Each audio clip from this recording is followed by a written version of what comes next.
आज अष्टमी हुई अष्टमी की आप सभी को हार्दिक शुभकामनाएं मेरी प्यारी माताएं और बहनों को। और तैयार होने के बाद में हम आ गए थे यहाँ पर रोही अष्टमी की कहानी सुनने के लिए। कहानी सुनने के बाद में हम सीधा पहुँचे ऊपर, मम्मी और मैं यहाँ पर दिया सूर्य देव को अर्घ देने के बाद में चले जाते हैं हम पैर छूने के लिए। तो यहाँ पर मैंने भी जल दिया, फिर जल देने के बाद में मैंने मम्मी के पैर छुए। और यहाँ पर मैं भी होली का व्रत रखती हूँ अपनी दोनों बेटियों के लिए, नन्ही और किट्टू के लिए।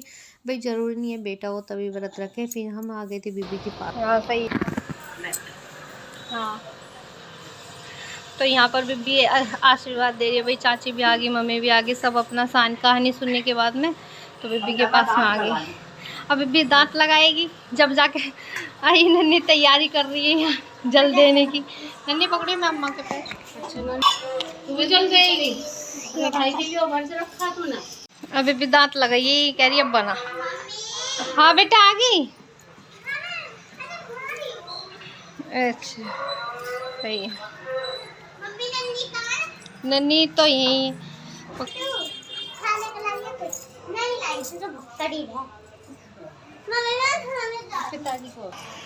हाँ चला कपड़े उतारू। किट्टू आ गई स्कूल से, इसके कपड़े उतार दो, गुच्छा होएगी नहीं तो मर्जी मेरी। बच्चों के स्कूल के आने के बाद में यहाँ पर मैंने उनके लिए भाई दोपहर का खाना बनाया था। और बिंदा भाई और किट्टू ये दोनों थे, और तो कोई नहीं खाने वाला। मेरा और मम्मी का व्रत है। मेरा आज भी निर्जला व्रत है और मम्मी पी लेगी यहाँ पर दोपहर में चाय।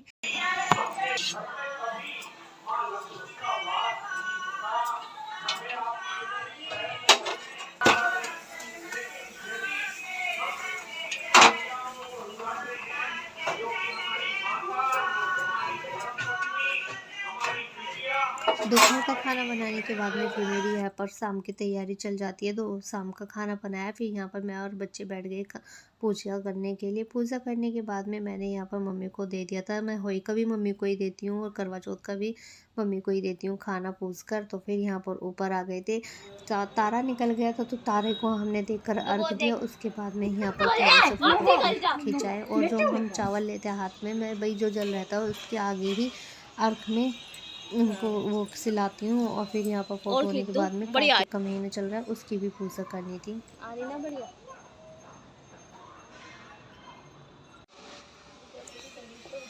चला देना मम्मी, चला घूमने। Hello guys,